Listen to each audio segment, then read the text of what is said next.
shout out to Greg, Big Mad Crab, at the end of all this, and I put the link in the chat already, but you can get this on a shirt. You can get this on a shirt at the Big Mad Crab shop. Hilarious meme. Ah, yes, hello. Come right in to my FBI and get your shirt here, right here. Federal government family. I'm not really trying to hawk merch on here. Would you like a shirt? Oh, maybe a little bit. Do you find that your chest gets cold? So we start with part 6. So last week we covered parts 3, 4, and 5, and that was about the removal of Trump, and I think about some of the Hunter Biden laptop. We're going to get to more of that, but this was, of course, a pretty spicy one about Twitter, the FBI subsidiary, and the amount of communication going on between FBI and Twitter safety and governance, right? Twitter files are revealing more every day about, and this was already like a week and a half ago. When was this? On the 16th, so 10 days ago. It feels like an eternity since he published this. And when I screen capped it, it had 132,000 likes and over 50 million views. 54.9 million views to be exact. Twitter files are revealing more every day about how the government collects, analyzes, and flags your social media content. Isn't that nice? Twitter's contact with the FBI was constant, pervasive, as if it were a subsidiary. Between January 2020 and November 2022, there were over 150 emails between the FBI and former Twitter Trust and Safety Chief Yoel Roth, featured in our meme, which you can get at the Big Bad Crab shop. Some are mundane, like San Francisco agent Elvis Chan wishing Roth a Happy New Year, along with a reminder to attend our quarterly call next week. Others are requests for information into Twitter users related to active investigations. Am I hearing Tara Reid's name somewhere in there? Maybe? Yeah, yeah. But a surprisingly high number are requests by the FBI. Hunter Biden in there? Maybe. For Twitter to take action on election misinformation, even involving joke tweets from low follower accounts.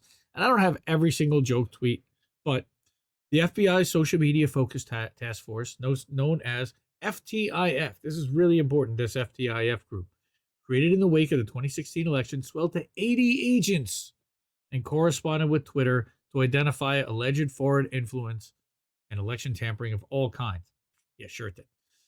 Federal intelligence and law enforcement reach into Twitter included DHS, which partnered with security contractors and think tanks to pressure Twitter to moderate content. And it's no secret, the government analyzes bulk data for all sorts of purposes, everything from tracking terror suspects to making economic forecasts. Twitter files show something new. Agencies like the FBI and DHS regularly sending social media content to Twitter through multiple entry points pre-flagged for moderation.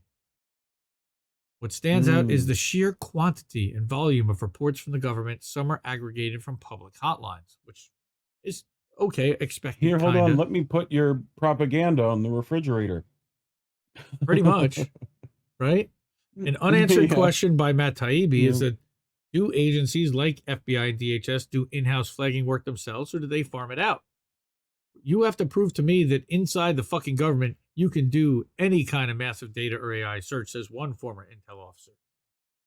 The assumption is that it's not being done by humans or manually. But here's an example. Hello, Twitter contacts. The master canine quality of the FBI's relationship to Twitter comes through in this November 22 email in which FBI San Francisco is notifying you that it wants action on 4 accounts.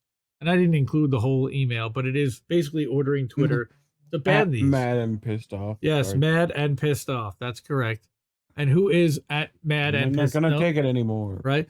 Twitter personnel in this case went on to look for reasons to suspend all 4 accounts, including @FromMA, whose tweets are almost all jokes. See the sample below, including his civic misinformation of go vote on Wednesday, November 8th. On Wednesday, November 9th. He said that on election day. I want to remind Republicans to vote tomorrow. Right? And here's the email. I've reviewed this already from the TD perspective and suspended 3 of the accounts for multi-account abuse and ban evasion violations. Rodrigo, could you please review from MA for possible civic misinformation or direct to the appropriate part of GET for their review? Like, Twitter cops, man. Literally, Twitter cops, just to show that the FBI can be hyper-intrusive in both directions. That is a pretty good container ship, right? They also asked Twitter to review a blue leaning account for Claire Foster, who, by the way, of course, was not suspended. Now, she said the same thing, that I'm a ballot counter. If you're not wearing a mask, I'm not counting your vote. And for every negative comment, I'm adding another vote for the Democrats. Okay. And of course, you've got the FBI. They don't play. Anyone who cannot discern obvious satire from reality has no place making decisions for others or working for the Fed, said Claire Foster when told about the flagging. Of the 6 accounts mentioned in the 2 previous emails, all but 2, the one that we showed you and this one, were suspended. So everybody else was suspended, but these 2 were not. Hilarious.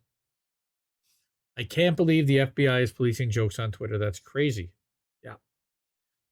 In a letter to Deputy General Counsel and a former top FBI lawyer, it's our friend Jim Baker, on September 16, 2022, legal exec Stasia Cardiel outlines results from her soon-to-be weekly meeting with DHS, DOJ, FBI, and the Office of Director of National Intelligence.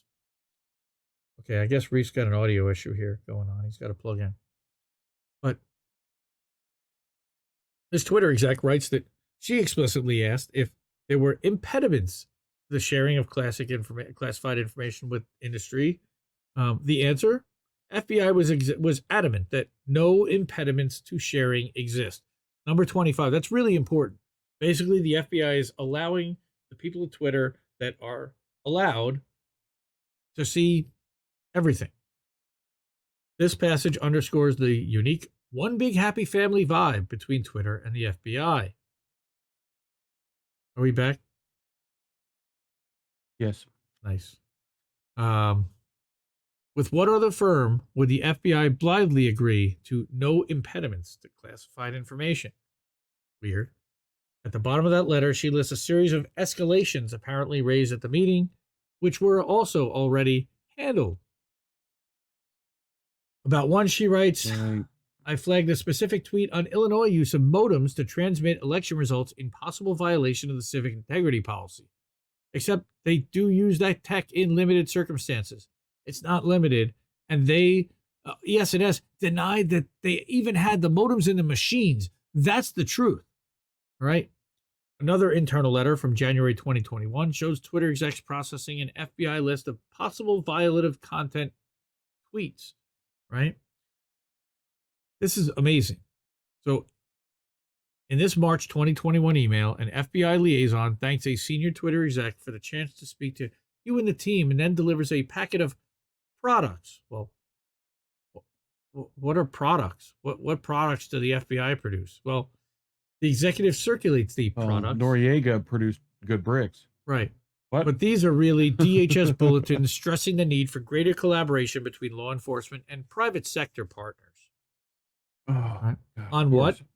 The Russian malign influence use of permissive social media platforms, heightened domestic violent extremist threat to persist in 2021, and Iranian influence efforts to primarily use online tools to target U.S. audiences remain easily detectable for now, which is interesting because we just talked about Siphon, right?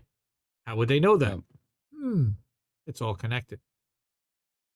The ubiquity of the 2016 Russian interference story as stated pretext for building out the censorship machine can't be overstated. It's analogous to how 9/11 inspired the expansion of the security state and the creation of the DHS. Right? And then there's a little bit more about their expansion into what they believe is the Russian malign influence use of permissive social media platforms. My guess would be Telegram and the ones that they haven't blocked yet. He says, while DHS in its products pans permissive social media for offering operational advantages to Russians, it also explains that the domestic violent extremist threat requires addressing information gaps. Okay, which could partially be mitigated with increased collaboration, what a surprise, between law enforcement, terrorism prevention efforts, and private sector partners. We judge these partnerships would improve our ability to detect changes in DVE trends and provide early warning of potential attacks. If you listen to Whitney Webb, and I do, I'm a big fan, she talked about them using January 6th specifically for this reason. talking about domestic Mhm. violence and Patriot Act 2.0, spying on American citizens, taking the tactics they had used abroad and applying them domestically. FBI in one case sent over so many possible violative content reports. Twitter personnel congratulated each other in Slack for the monumental undertaking of reviewing them. And I don't want to put the Slack messages in. There were also multiple points of entry into Twitter for government flagged reports. This letter from Agent Chan to Yoel Roth references Teleporter, which is a platform through which Twitter could receive reports directly from the FBI. And not only that, but what is this? Reports came from different agencies. Here, an employee recommends bouncing content based on evidence from DHS, etc. This is government regulating speech now on private platforms. State governments also flag Yep. content. Twitter, for instance, received reports via the Partner Support Portal, an outlet created by the Center for Internet Security, a partner organization to the DHS. Why was no action taken? Below Twitter execs receiving an alert from California officials by way of our Partner Support Portal, debate whether to take action on a Trump tweet. Your video was reported by the EIP at Stanford, apparently on the strength of the information from the Center for Internet Security. This is pretty interesting stuff. If that's confusing, it's because the CIS is a DHS contractor and describes itself as partners with the Cyber and Internet Security Agency at the DHS. So they are not a subsidiary, but they're quite friendly with DHS. The EIP is a Good series of government-affiliated think tanks that mass review content, a list that also includes the Atlantic Council's Digital Forensics Research Laboratory and the University of Washington's Center for Informed Policy. The takeaway: what most people think of as the deep state, quote unquote, is really a tangled collaboration of state agencies, private contractors, and sometimes state-funded NGOs. The lines become so blurred as to become meaningless. And that's really the first part of part 6 of the Twitter files. Hey, look at that merch. But there's more to the Twitter files, which was 2 days later he published a supplemental, which was that in July of 2020, Elvis Chan tells Yoel Roth to expect written questions from the FITF, like we talked about, the interagency group that deals with cyber threats. Now, these are supposed to be foreign influences, right? Questionnaire authors seem displeased with Twitter for implying in a July 20th briefing, DHS, ODNI, FBI, and industry briefing, that you indicated you had not observed much recent activity from official propaganda actors on your platform. Right? And I have this long email, which you can see at the Twitter files. One would think that would be good news. The agencies seem to feel otherwise. So Chan underscored this. There was quite a bit of discussion within the USIC, the intel community, to get clarifications from your company. The task force demanded to know how Twitter came to its unpopular conclusion. Oddly, it included a bibliography of public sources, including a Wall Street Journal article attesting to the prevalence of foreign threats, as if to show Twitter they got it wrong. Roth, who's receiving the reports, circulated them with other company execs and complained that he was frankly perplexed by the requests here, which seemed more like something we get from a congressional committee than the Bureau. Yeah. Yep. And what's your perspective on how to navigate? He's completely caught in the middle. He added that he wasn't comfortable with the Bureau and by extension the intel community demanding written answers. The idea of the FBI acting as a conduit for the intel community is interesting, given that many agencies are barred from domestic operations, like the CIA. He then sent another note internally saying that the premise of the questions was flawed because we've been clear that official state propaganda is definitely a thing on Twitter. Note the italics for emphasis. Yeah. Right. Roth suggested that they get on the phone with Elvis ASAP and try to straighten this out, to disabuse the agencies of any notion that state propaganda is not a thing on Twitter. This exchange is odd, among other things, because some of the bibliography materials cited by the FITF are sourced to intel officials who in turn cited the public sources. It's like, this reminds me of how they tried to convince us to go to war in Iraq. They plant a story in the New York Yes. Times, and then they say, well, look, the New York Times published it. It must be true. I thought this one was pretty interesting. The FBI, of course, responded to Friday's report by saying that it regularly engages with private sector entities to provide information specific to identified foreign malign influence actors' subversive, undeclared, covert, or criminal activities. That's a really interesting quote. That may be true, but we haven't seen that in the documents to date.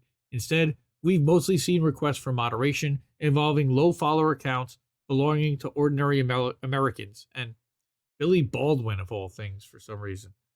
It's really weird of who they're asking to censor, but Billy Baldwin got swept up in all this.